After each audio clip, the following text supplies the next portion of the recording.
एक सदियों पुरानी बहस, एन एज ओल्ड डिबेट। नमस्कार, आज हम एक ऐसे विषय पर चर्चा करेंगे जो सदियों से मानव सभ्यता के लिए महत्वपूर्ण प्रश्न बना हुआ है, भगवान और विज्ञान के बीच का संबंध। यह बहस न केवल हमारे विचारों को चुनौती देती है, बल्कि हमारे अस्तित्व के गहरे सवालों को भी उजागर करती है। क्या ये विरोधी है या मानव अस्तित्व को समझने के दो अलग रास्ते? क्या विज्ञान और धर्म एक दूसरे के पूरक हो सकते हैं या वे हमेशा एक दूसरे के विपरीत रहेंगे? विज्ञान के चमत्कारों और धार्मिक आस्थाओं के बीच तालमेल संभव है? क्या हम दोनों के बीच एक संतुलन पा सकते हैं जो हमारे जीवन को और भी समृद्ध बना सके? जब से इंसान ने सोचना शुरू किया, तब से वह अपने अस्तित्व और ब्रह्मांड की विशालता को समझने की कोशिश कर रहा है। प्राचीन काल से लेकर आज तक मानवता ने इन सवालों के जवाब खोजने के लिए कई रास्ते अपनाए हैं। प्राचीन काल में प्राकृतिक घटनाओं को देवी देवताओं की इच्छा माना जाता था। यह विश्वास था कि हर प्राकृतिक घटना के पीछे एक दिव्य शक्ति है। धर्म ने जीवन को अर्थ देने का प्रयास किया। धार्मिक ग्रंथों और अनुष्ठानों के माध्यम से लोगों ने अपने जीवन में दिशा और उद्देश्य पाया। जैसे जैसे ज्ञान बढ़ा, विज्ञान ने अवलोकन और तर्क पर आधारित तरीका पेश किया। वैज्ञानिक पद्धति ने हमें ब्रह्मांड के रहस्यों को समझने के नए तरीके दिए। इसने पारंपरिक धार्मिक मान्यताओं को चुनौती दी, जिससे समाज और संस्कृति प्रभावित हुए। विज्ञान और धर्म के बीच यह संघर्ष और संवाद आज भी जारी है। हमारा उद्देश्य किसी एक पक्ष का समर्थन करना नहीं है, बल्कि दोनों दृष्टिकोणों को समझना है।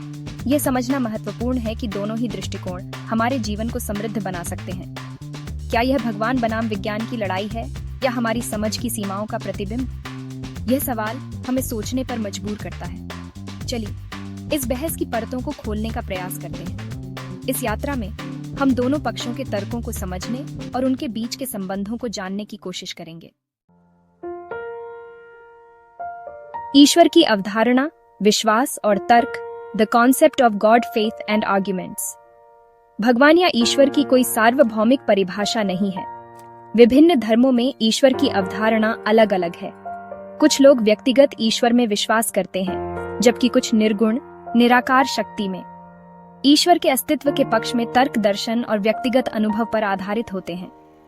कॉस्मोलॉजिकल और टेलीलॉजिकल तर्क ब्रह्मांड की जटिलता को ईश्वर की कारीगरी मानते हैं। मोरल आर्ग्यूमेंट के अनुसार सही और गलत की भावना का स्रोत परम नैतिक सत्ता यानी ईश्वर हो सकता है। व्यक्तिगत अनुभव और आस्था भी ईश्वर में विश्वास का आधार है।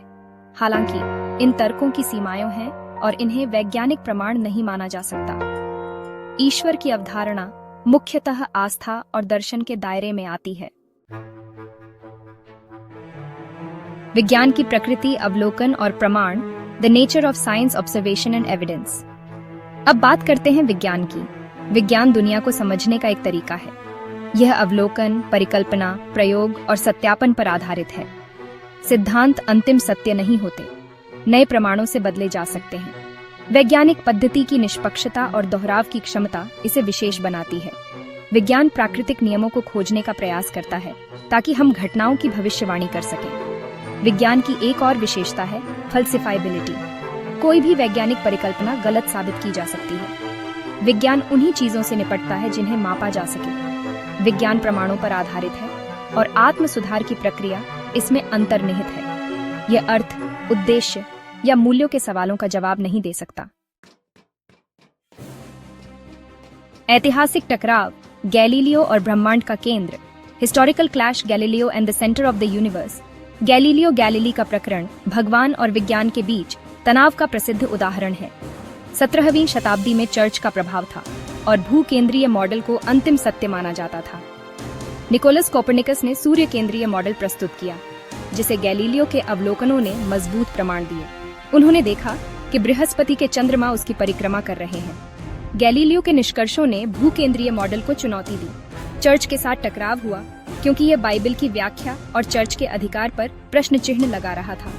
गैलीलियो पर मुकदमा चला और उन्हें अपने विचार त्यागने पड़े। यह घटना विज्ञान और धर्म के संघर्ष का प्रतीक बन गई, दिखाती है कि नई खोजें स्थापित मान्यताओं को चुनौती दे सकती हैं। डार्विन का विकासवाद, जीवन की उत्पत्ति पर एक नया दृष्टिकोण। डार्विन के विकासवाद ने 19वीं सदी में धर्म को चुनौती दी। उन्होंने प्राकृतिक चयन द्वारा जीवन के विकास का सिद्धांत प्रस्तुत किया, जो धार्मिक मान्यताओं के विपरीत था। विकासवाद ने जीवन की उत्पत्ति को प्राकृतिक प्रक्रिया के रूप में समझाया, जिससे धार्मिक विचारकों को चुनौती मिली। यह मनुष्य की विशेष स्थिति पर सवाल उठाता था। समय के साथ कई धार्मिक संप्रदायों ने विकासवाद के साथ सामंजस्य बिठाने के तरीके खोजे। कुछ इसे ईश्वर की सृष्टि का तरीका मानते हैं। विज्ञान द्वारा रहस्यों का अनावरण, गॉड ऑफ द गैप्स का सिकुड़ना, science unveiling mysteries, shrinking the God of the gaps. God of the gaps का मतलब है कि जिन घटनाओं को हम नहीं समझते उन्हें ईश्वर से जोड़ देते हैं, जैसे बिजली का कड़कना या बीमारियां। विज्ञान ने इन गैप्स को भरना शुरू किया। बिजली, रोगाणु सिद्धांत और खगोल विज्ञान ने प्राकृतिक घटनाओं के कारण बताए। मस्तिष्क विज्ञान और ब्रह्मांड विज्ञान भी रहस्यों को समझने का प्रयास कर रहे हैं। विज्ञान ने ईश्वर के अस्तित्व को गलत साबित नहीं किया, बल्कि प्राकृतिक स्पष्टीकरण दिए। कुछ धर्मशास्त्री मानते हैं कि ईश्वर को केवल अज्ञात घटनाओं का स्पष्टीकरण नहीं मानना चाहिए। विज्ञान की प्रगति ने धार्मिक विचारकों को ईश्वर की भूमिका पर पुनर्विचार करने के लिए प्रेरित किया। विज्ञान की सीमाएं, क्यों का अनुत्तरित प्रश्न, limitations of science, the unanswered question of why. विज्ञान ने प्राकृतिक दुनिया को समझने में प्रगति की है, लेकिन इसकी सीमाएं हैं। यह कैसे पर ध्यान केंद्रित करता है, क्यों पर नहीं। विज्ञान ब्रह्मांड की शुरुआत और जीवन के विकास को समझा सकता है, लेकिन अर्थ और उद्देश्य के सवालों का जवाब नहीं दे सकता। विज्ञान केवल अवलोकन योग्य चीजों का अध्ययन कर सकता है, अलौकिक दावों की जांच नहीं कर सकता। ये विषय आस्था और दर्शन के क्षेत्र में आते हैं। कुछ वैज्ञानिक मानते हैं कि विज्ञान ज्ञान का एकमात्र स्रोत नहीं है। कला, संगीत, साहित्य और धर्म भी मानव अनुभव को समझने में मदद करते हैं। सामंजस्य की खोज, क्या ईश्वर और विज्ञान सह अस्तित्व में रह सकते हैं? The search for harmony, can God and science coexist? क्या भगवान और विज्ञान सह अस्तित्व में रह सकते हैं? यह एक पुराना सवाल है जिसने सदियों से दार्शनिकों, वैज्ञानिकों और धार्मिक नेताओं को सोचने पर मजबूर किया है। कई विचारक मानते हैं कि हाँ, यदि हम दोनों के कार्यक्षेत्रों को समझें। यह समझना महत्वपूर्ण है कि विज्ञान और धर्म के अपने अपने क्षेत्र हैं। नॉन ओवरलैपिंग मैजिस्टेरिया (NOMA) के अनुसार विज्ञान और धर्म अलग अलग सवालों के जवाब देते हैं। यह सिद्धांत बताता है कि दोनों के बीच कोई टकराव नहीं होना चाहिए। विज्ञान अनुभव जन्य ब्रह्मांड पर केंद्रित है, जबकि धर्म नैतिक अर्थ और मूल्य के प्रश्नों पर। विज्ञान हमें यह बताता है कि चीजें कैसे काम करती हैं, जबकि धर्म हमें यह बताता है कि हमें कैसे जीना चाहिए। टकराव तब होता है जब एक क्षेत्र दूसरे के अधिकार क्षेत्र में घुसपैठ करता है। उदाहरण के लिए, जब धार्मिक मान्यताएं वैज्ञानिक तथ्यों को चुनौती देती हैं, या जब विज्ञान धार्मिक विश्वासों को खारिज करता है। कई धार्मिक लोग और वैज्ञानिक मानते हैं कि आस्था और तर्क जीवन के पूरक हो सकते हैं। वे मानते हैं कि दोनों के बीच संवाद और समझ से सह अस्तित्व संभव है। विज्ञान ब्रह्मांड की जटिलता दिखाता है, जो आस्था को मजबूत कर सकता है। जब हम ब्रह्मांड की विशालता और जटिलता को समझते हैं, तो यह हमें सृजन के चमत्कार पर विचार करने के लिए प्रेरित कर सकता है। हालांकि नोमा का विचार सभी को स्वीकार्य नहीं है। कुछ लोग मानते हैं कि विज्ञान और धर्म के बीच एक स्पष्ट विभाजन संभव नहीं है। कुछ लोग मानते हैं कि धर्म और विज्ञान के दावे टकरा सकते हैं। वे तर्क देते हैं कि दोनों के बीच संघर्ष अपरिहार्य है। सह अस्तित्व और संवाद का प्रयास एक सकारात्मक कदम हो सकता है। यह हमें एक दूसरे के दृष्टिकोण को समझने और सम्मान करने में मदद कर सकता है। ज्ञान की एक साझा यात्रा, conclusion, A shared journey of understanding. तो भगवान और विज्ञान के इस गहन विश्लेषण के अंत में हम कहां पहुंचते हैं? यह एक ऐसा प्रश्न है जो हमें सोचने पर मजबूर करता है। यह बहस जटिल है और इसमें कोई आसान जवाब नहीं है, लेकिन यह जटिलता ही इसे इतना महत्वपूर्ण बनाती है।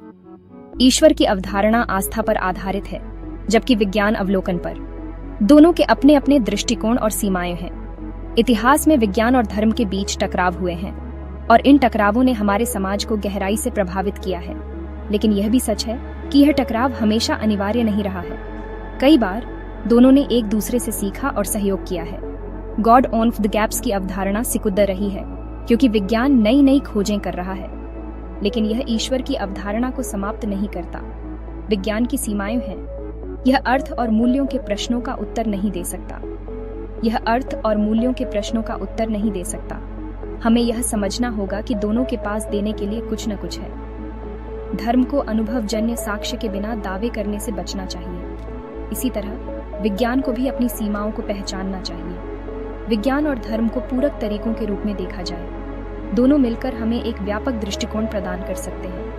अंततः भगवान और विज्ञान के बीच का संबंध इस बात पर निर्भर करता है कि हम उन्हें कैसे परिभाषित करते हैं। यह एक व्यक्तिगत और सामूहिक यात्रा है। संवाद और जिज्ञासा का भाव अपनाकर हम दोनों क्षेत्रों से सीख सकते हैं। यह सीखना हमें और अधिक समझदार और सहिष्णु बनाता है। हम दोनों क्षेत्रों से सीख सकते हैं। हमारा अंतिम लक्ष्य एक बेहतर, अधिक प्रबुद्ध और करुणामय दुनिया बनाना होना चाहिए। हमारा अंतिम लक्ष्य एक बेहतर, अधिक प्रबुद्ध और करुणामय दुनिया बनाना होना चाहिए। यह यात्रा हम सभी की है और इसमें हर किसी का योगदान महत्वपूर्ण है। ऐसे ही और जानकारी के लिए टीवी न्यूज़ को इंस्टाग्राम, फेसबुक, यूट्यूब पर फॉलो करें।